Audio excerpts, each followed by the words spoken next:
A ver, pensemos un momento. El teléfono que vibra en el bolsillo, el ventilador que nos está dando aire ahora mismo o incluso los trenes que nos llevan de un sitio a otro, ¿qué tienen en común? Pues todos comparten un pequeño secreto, una maravilla de la ingeniería. Hoy vamos a desvelar cómo funciona una de las tecnologías más fundamentales de nuestro mundo, el motor eléctrico. Y aquí está la gran pregunta, ¿no? ¿Cómo es posible que algo invisible como la electricidad se convierta en una fuerza física, una fuerza capaz de mover desde un juguete hasta un coche entero? Pues todo se reduce a resolver un rompecabezas de la física. Y la clave, la solución, está en la increíble interacción de dos fuerzas de la naturaleza. Así que, para entender de verdad cómo funciona un motor, primero tenemos que ir a la raíz, a la fuerza que lo hace todo posible. Y esa fuerza es, ni más ni menos, que el electromagnetismo. Y aquí está el kit de la cuestión, la fuerza de Lorentz. Suena complicado, pero la idea es sorprendentemente sencilla. Imagina esto. Si tenemos una corriente eléctrica pasando por un cable, y ese cable lo metemos dentro de un campo magnético, ¡zas!, aparece una fuerza, un empuje físico. No es magia, es una ley fundamental de la física. Y este principio tan básico es el motor, literalmente, de todo lo que vamos a ver a partir de ahora. Vale, genial. Tenemos una fuerza. Pero ¿cómo la usamos para que algo gire? Porque un simple empujón no sirva de mucho. Pues la clave está en el diseño. En lugar de un cable recto se usa una espira, como un bucle. Y aquí viene lo bueno. La fuerza empuja un lado de la espira hacia arriba y el lado opuesto lo empuja hacia abajo. El resultado, de repente lo que era un simple empuje se ha convertido en rotación. Y con eso acabamos de dar el primer paso para construir un motor que funcione. Muy bien, ahora que tenemos el principio básico, vamos a ver su aplicación más directa, la más clásica. Hablamos del motor de corriente continua o motor CC para abreviar. Es que en realidad este es el abuelo de todos los motores, el punto de partida de toda esta tecnología. Pero claro, no todo iba a ser tan fácil. Aquí aparece el primer gran problema, un problema fundamental. Ese giro que acabamos de describir, pues se pararía en seco. Justo a la mitad de la vuelta, cuando la espira se queda en posición vertical, la fuerza desaparece y se acabó. Para lograr que siguiera girando, que el movimiento fuera continuo, los primeros ingenieros tuvieron que enfrentarse a un desafío mayúsculo. Y la solución, la verdad, fue una genialidad de la mecánica, el conmutador.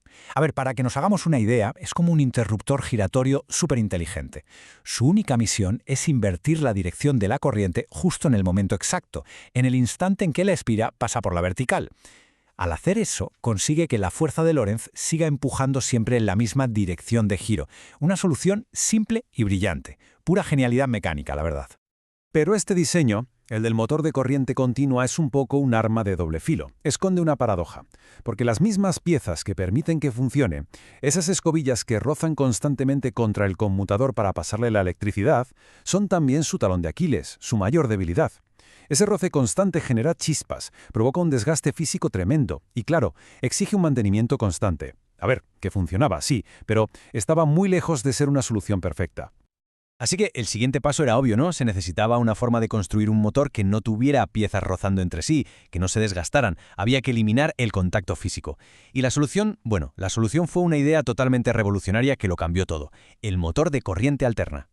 El objetivo que se plantearon era, si lo pensamos, casi como un truco de magia. El gran reto era, ¿cómo podemos hacer girar algo sin tocarlo eléctricamente? ¿Cómo le pasamos la energía sin contacto? La respuesta a esa pregunta no es que solo cambiara la industria para siempre, es que es básicamente la razón por la que la gran mayoría de los motores que usamos hoy en día funcionan como lo hacen. Y la respuesta, de verdad, fue absolutamente brillante. El razonamiento fue, en lugar de complicarnos la vida cambiando la corriente en la parte que gira con interruptores mecánicos, ¿y si hacemos que el propio campo magnético sea el que gire? Y para eso, la corriente alterna era perfecta. Aprovechando su naturaleza ondulatoria, los ingenieros consiguieron crear una especie de onda magnética que da vueltas, que gira de forma suave y constante dentro del motor. Este diseño es pura elegancia. Fijaos cómo funciona. El campo magnético que gira en el exterior, en el estator, induce una corriente eléctrica en el rotor, esa pieza interior que parece una jaula de ardilla. Y claro, esa nueva corriente crea su propio campo magnético.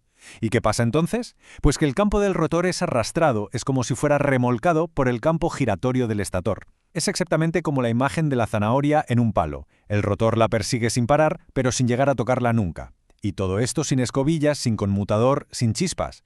El resultado es un motor increíblemente simple, súper robusto y que apenas necesita mantenimiento. Vale, el motor de inducción es fantástico, es el caballo de batalla. Pero, ¿y si necesitamos algo más? ¿Qué pasa si necesitamos que un motor no solo gire rápido, sino que lo haga a una velocidad perfectamente constante, clavada, sin la más mínima variación? Bueno, pues para esas misiones de alta precisión existe una categoría muy especial de motores.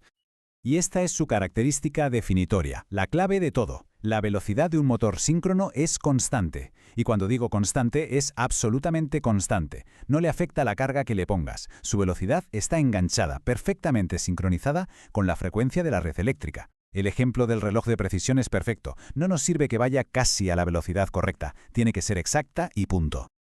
Claro que para lograr esa precisión estos motores son un poco más complejos. Son especialistas. De hecho, necesitan dos fuentes de alimentación distintas. Por un lado, la corriente alterna para crear el campo magnético giratorio en el estator, como antes. Pero por otro, necesitan corriente continua para alimentar el rotor y convertirlo en un electroimán, con un polo norte y un polo sur fijos. Y así, este electroimán del rotor se engancha magnéticamente al campo que gira, como si fueran los dientes de dos engranajes que encajan a la perfección. Giran juntos en una sincronía, pues eso, perfecta. Pero aquí viene lo más increíble, su verdadero superpoder. Y es que estos motores no se dedican solo a mover cosas, se pueden configurar para que, además de su trabajo, mejoren activamente la calidad y la eficiencia de toda la red eléctrica. Es decir, pueden corregir ineficiencias de la red. Son, en cierto modo, como los guardianes silenciosos de nuestro sistema eléctrico, manteniéndolo estable y saludable. Así que si echamos la vista atrás, hemos visto tres diseños muy distintos, ¿verdad? El motor de corriente continua, el de inducción y el síncrono. Cada uno es, en realidad, una evolución del anterior, una solución inteligente a un problema que existía. Y por eso cada uno tiene su propio nicho, su lugar perfecto en el enorme puzzle de la tecnología. Y esta tabla lo resume todo a la perfección. Es como el mapa definitivo de los motores. Por un lado, el motor de corriente continua. Simple, con mucha fuerza al arrancar, ideal para cosas como un coche de juguete. Luego tenemos al gran protagonista, el motor de inducción, el verdadero caballo de batalla de la industria. Súper fiable, casi sin mantenimiento, perfecto para bombas, ventiladores, bueno, para casi todo. Y por último, al especialista, el motor síncrono. Precisión absoluta, vital para mantener estable nuestra red eléctrica o para cosas como relojes antiguos. Como vemos, cada uno es la herramienta perfecta para un trabajo muy concreto. Así que, a partir de ahora, la próxima vez que escuchemos ese zumbido eléctrico familiar de un aparato que se pone en marcha, a lo mejor podemos pararnos un segundo a pensar en qué tipo de motor podría estar girando ahí dentro, en esa ingeniosa pieza de ingeniería que, de forma silenciosa y casi mágica, está transformando la electricidad en el movimiento que, al final, impulsa todo nuestro mundo moderno.